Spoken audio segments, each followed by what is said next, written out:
To lay the foundation for today's video, we gonna listen to this news clip real quick. A couple riding scooters down Northside Drive attacked after telling a man driving by to stop catcalling at victim Miera Mansoure. Boyfriend Juwan Davis stepping in, asking the man to leave them alone. They went down this street in order to try to divert and get away from him. And then that's when the bullets start flying. One of the bullets hitting Mansoure in her shin, shattering her tibia. Just off in the distance, I see someone go down. Samuel Savage, an eyewitness, took off running when he saw Mansoure fall to the ground. It was really heartbreaking. She was screaming, she was crying, and she kept grabbing her phone trying to call her mom. The fire department worked. Okay, so you see, long story short, down there in Atlanta, Georgia, a black couple, was out there trying to hang out, have some fun, have a date night, enjoy each other's time. And the black man was catcalling the woman while she was out with her boyfriend, catcalling her from inside of his vehicle while they were riding one of them electric scooters. She rejected his advances, and what happened? Boom! He decided to pull out a gun and shoot at her, or shoot at them rather. We can't tell who he was trying to hit. We can't tell if he was trying to shoot at the boyfriend, trying to shoot at the girlfriend, or both. We don't know what his intentions were. Were they to take someone's life? Or were they just to shoot to intimidate, just to hurt someone? We don't know, and to be frank, I don't care. Protecting black women and protecting the black community as a whole is something that I'm not afraid to admit that we are failing to do as a unit, as one big collective of black men. We're failing at that. And that's a big issue because that's one of the foundations of being a man, one of the foundations of masculinity. For me personally, I learned that it was important to protect black women and protect black children at a very young age. It was something that my pops instilled in me. My very first teacher in pre-K when I was 4 years old, Mr. Red, he taught it to us, drilled it in our minds. Basketball coaches. I remember Coach Campbell when I was in elementary, my 5th grade basketball coach. He taught us the same thing. Coach Hughes. I can remember when I was on the chess team, coaches used to sit us down and sometimes talk about who black girls meant to us as boys and who black women will mean to us when we become young men and grown men. And so since I was 4 years old, ever since I can remember, I've been taught to respect and protect black women. And over time, I just had to learn what that really meant on my own, what the particulars of protection really was. You know, as a young man, I didn't really understand what it meant in totality. It's not just physical. Protection is not just physical. Protection comes under multiple categories. We have physical protection, mental and emotional protection, protection of the image, the perception. We fail at all three. And this story is just an example of that. And this story is even worse because it was a couple. Not only did it show a lack of protection for black women, but it showed the major disrespect and the negative view that we have towards each other as black men. If I'm gonna be honest, YouTube is the first place where I've come, where I've heard black men openly talk about how they don't believe they should protect black women. Their first line when it comes to defense is that they should protect black men first before they protect black women. I was always taught that men were leaders. And the most important mission of a leader is to serve his people and to have his people's best interest at heart. What makes a leader is what he can do for others. And so if we are supposed to be men, black men, if we're supposed to be the leaders of the community, then we offer our services to those who are under our leadership first. Do we help other leaders? Do we protect our brothers? Of course we do. Do not get me wrong. Of course, as a black man, I protect other black men, and I hope that other black men would do the same for me. But if we're supposed to be the leaders, we offer our services first. We offer our services to the women and the children first because they are the ones supposed to be under our leadership. But a lot of this situation is screwed up.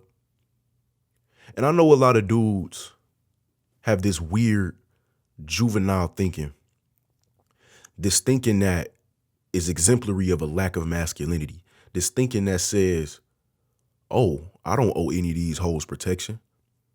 If that's not my wife, if that's not my girlfriend, or if that's not my mama, I don't owe her no protection. If that's not my sister, I don't need to protect her. Let her man defend her. Let her brother protect her. That is wrong. I might owe my mama because she gave birth to me, and even still, not so much. But the rest of these black bitches out here in America, I don't owe you shit.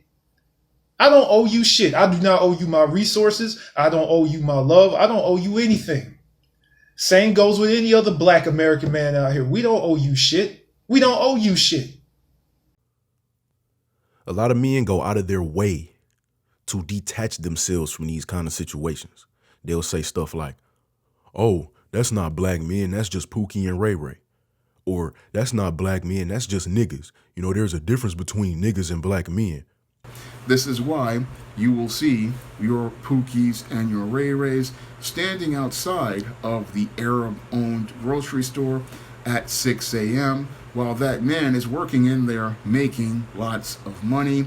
And this is why you'll see the same Pookies and Ray Rays standing outside of that store as one of these black women are getting beat up and doing absolutely nothing. And this is why we can't help what the niggas gonna do. All we can do is operate and navigate with what the black men are gonna do. They say things like that to try to void themselves of any kind of ownership over these kind of situations, to void themselves of any ability to change these situations. Because I'm of the thinking that if I play a part in causing these kind of things or perpetuating these kind of things, even if I don't know it, if I played a part in causing it, I can play a part in fixing it. That's the way I think about things. And so when they try to detach themselves from these situations, I just want to put something into perspective for you. Even if you think it has nothing to do with you. Even if you think protecting the black woman's image has nothing to do with you as a black man. Even if you think protecting the black man's image has nothing to do with you as an individual. Let me explain something. Right now, black men carry around this stereotype that we're very aggressive, overly aggressive, hypersexual. If a woman rejects us, they don't know what we might do. A lot of women are afraid to reject us. You know how we talk a lot about men have a fear of rejection. Well, a lot of these women are having a fear to reject because they don't know if a black man might chase them across the street and try to bite her eye out.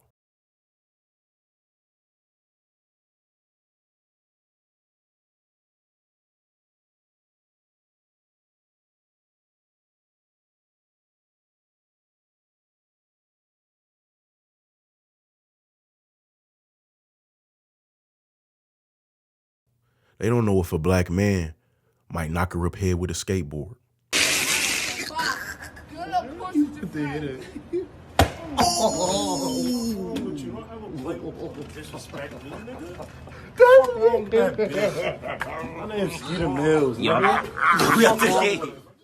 They don't know if a black man might shoot at her, shoot her right in the leg and shatter her tibia.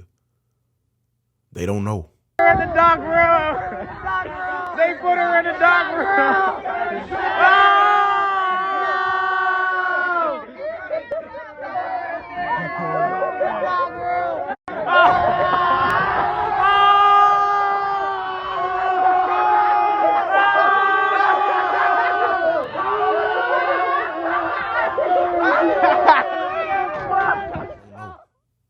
And I say those examples because those are real examples that we've seen, examples that I've done videos on. I remember I did a whole live stream maybe 3 or 4 months ago where I went down a list of incidents of black men either severely injuring or taking the life of black women over things like rejection or over things just like arguments and things like that. We carry around this stigma. And so even if you think it has nothing to do with you, when you see a woman that you like, when you see a black woman, you see her and you think she fine. You see her, she might be smiling, or she might have just left the hair salon and she looking fresh, whatever the case may be. You see her and you want to walk up and talk to her. When she sees you, she don't know you. You might have the purest intentions. You might just want to make her day. You might want to get her number and take her out. You might want to get to know her, but she don't know you.